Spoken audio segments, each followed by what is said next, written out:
most of the people, when they get to ask to introduce themselves, they start with their names, where they're coming from, what they are doing for a living, their designation, their job. But I would like to break that. I will start, my name is Hafiz, and I'm a human with multiple passions and interests. I would like to add value to people's life in the things that they want to improve. And people could be individuals, could be organizations. And whenever there is a crossing with their things that they want to improve and the interests and passions that I have, I could add value to them. It means the world to me. If you want to turn your passion into a side hustle and start making money out of it, you should be ready to give it for free. And if it's yours, it's definitely going to come back to you. And start taking feedback loops from the market that you have passion to sell them the service or to sell them the value that you could add to them, what their pain point and how you can solve it. And then definitely it's a validation to the passion that you have for the pain they suffer from, and you could make money out of that. Give it away for free. You need a validation that the thing that you offer, the value that you're adding, is actually something people want. And then you need to build authority. You need to build your 1,000 fans. You need to build community about the passion that you have. And the moment that you start receiving inquiries, the moment you start receiving questions, the moment you start receiving people who are ready to pay you, then it's a sign for you to start charging money. I actually have a very recent good indicator of that, or good example of that, and from someone who really doesn't need to give for free. And it's very recent. It happened last night. It's Googleable, so everyone can go and Google that. It's the guy named Alec Hormozy. Yeah, so you were there. Okay, so yesterday, literally, he gave things that valued of hundreds of thousands of dollars for free. And for me, it's all like, wow, I have goosebumps now, you know? And that's a very different way of approaching communities and people. And it's also a very big validation to the thing that people want and need at that time. And this launch, he had over maybe 500,000 people. And he gave everything for free. Imagine if he just charged $10, how much it will be.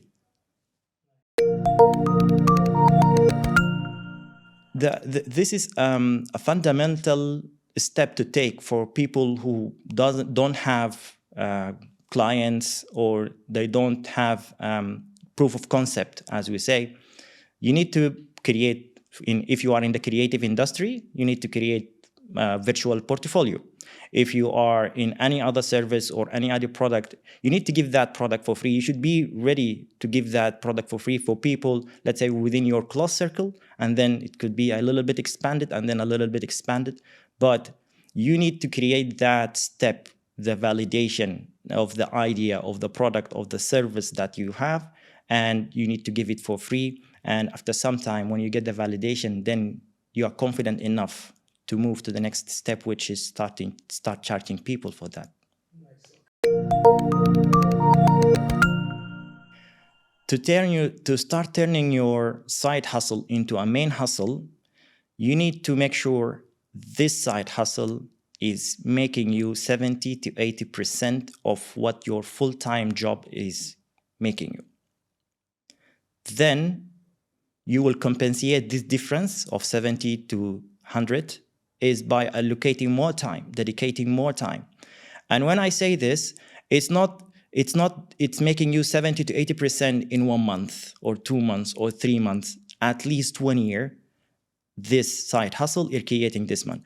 And the more you have irritation, the more you improve on how you deliver this side hustle product or service, the better you become. And the more confident you are that whenever you take that leap of leaving your job, if you want to, because it's not mandatory, if you want to, you could do 100, 110, 200% of what you were doing in your job.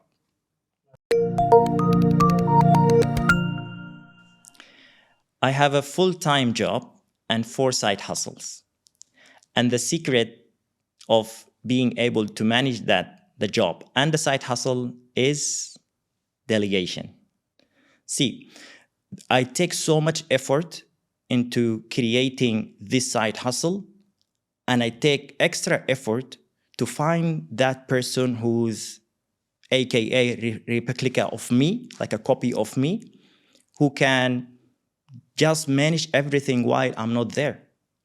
And what I do is I give them full authority to do whatever it takes to run this business and sometimes even improve it.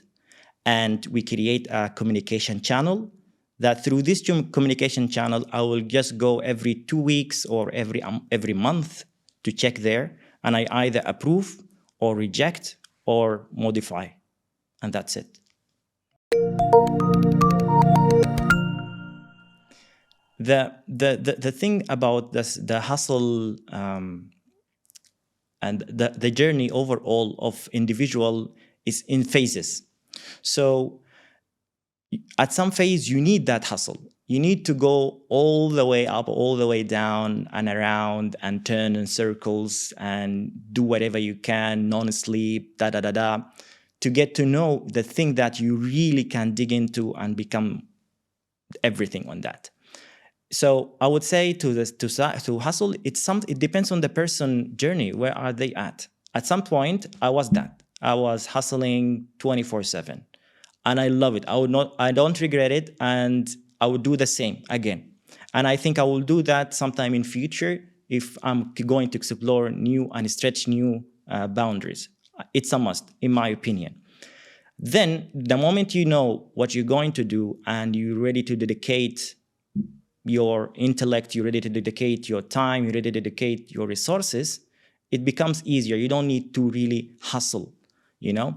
And I know many people that will always say XYZ person or that people or this brand, they're not hustling, They actually got it in reverse, you know? These people, they hustled, but then they created the framework.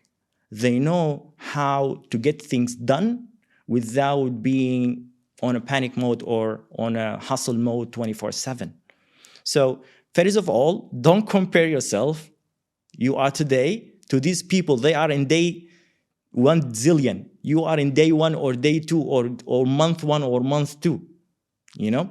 Once you find that way of doing things and you create your framework, you're just gonna go leaps and bounds, you know? But you need this side hustle spirit at some point in your journey. And maybe you need to repeat it a couple of times in your journey. So it's really not negative or as demonized in some platforms. In my opinion, it's a healthy attitude. It's a healthy practice. Depends again on where are you in your journey.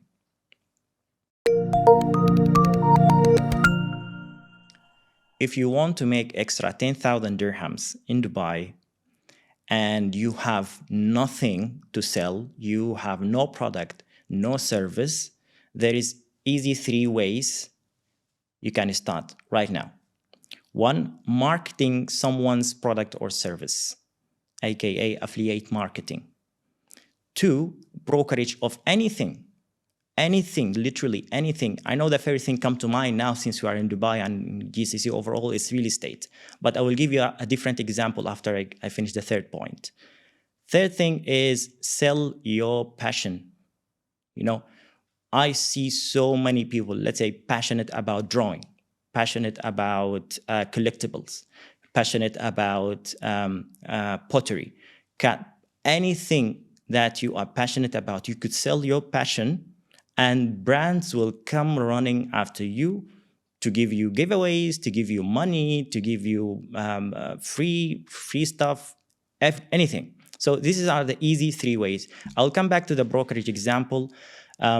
So within my network, someone reached out to me, hey, Hafiz, I'm looking for XYZ model of jet brokerage. And it happens that someone within my network also, that within the aviation, I was like, hey, I have XYZ, looking for XYZ model. I have no idea about the models. I have no idea. I just copy paste, you know? And that's okay. So he was like, yeah, it happens. My XYZ chairman, he's selling the old model, da da da da. I can introduce you. I said, no, no, no, no, no. I will link you directly to the guy. Check what he wants, if it meets his requirement and if it meets his budget and your price and so on, and just close it. Whatever you can give as fees for this brokerage, send it to me. As simple as that. So being the middleman, it needs network for sure, but also you need to be kind of smart on where you want to put more effort in being the middleman. So yes, real estate comes like the top, but it's not real. It's, first of all, in my opinion, it's very, very, very competitive at the moment that we speak, and it's not going to be less competitive, right? So kind of the entry, or to make it, it's becoming more and more and more difficult. There is so many other things that, let's say, high ticket, you could make money from. Example they gave: in jets, ships, scrap, commodities, collectibles. Man, I go to Dubizzle. This is true story. I go to Dubizzle. I found someone who's selling one of the Pokemon cards. Okay, and it's, for me, the amount is astronomical. Like I will not pay this for a card. But I also know some people on the other side of the world, they are willing to pay this much. And I tried it, just out of curiosity. I swear, I took a picture, I added a little markup, and I sent to that group, and people were like betting, hey, we would pay this, we would pay this, I would pay this. And then we were like, wow, if I literally started having the business plan, the how I can route these deals and so on. But then again, it's not my passion. So it will be like uphill battle for me to create business out of that. I will mostly not enjoy it as well. It will make money, yes, but I won't enjoy it that much. So at some point I tell them, guys, if you want to have this, you could just easily go to XYZ website. You will find this is the contact of the people, and just go and do it. So literally, there is so many ways and ways and ways to find the buyer and the seller and the thing that you want to sell. It's just you have to kind of a little bit step out, zoom out, see where things can play. Actually, I could add something also to this, because why people is staying in that box, it's the environment. If you are in an environment that is only talking about what they think is possible, and not talking about something that is impossible, or it's impossible to them, you would be stuck.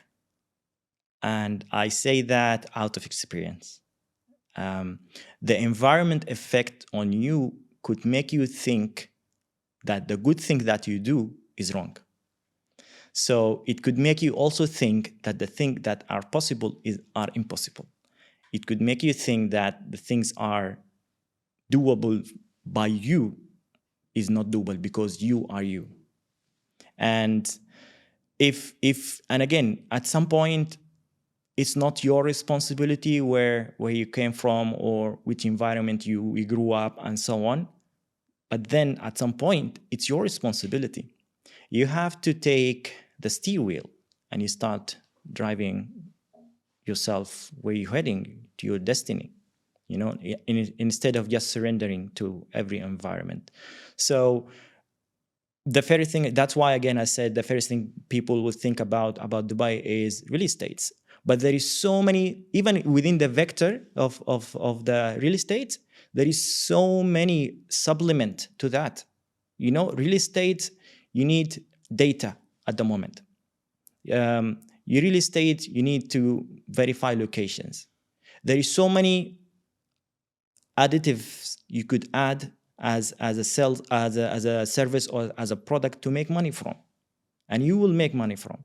For example, I have my CTO, brilliant guy in apps development, brilliant genius, doing this for 20, 25 years and has like very big portfolio, but he's so bad in business.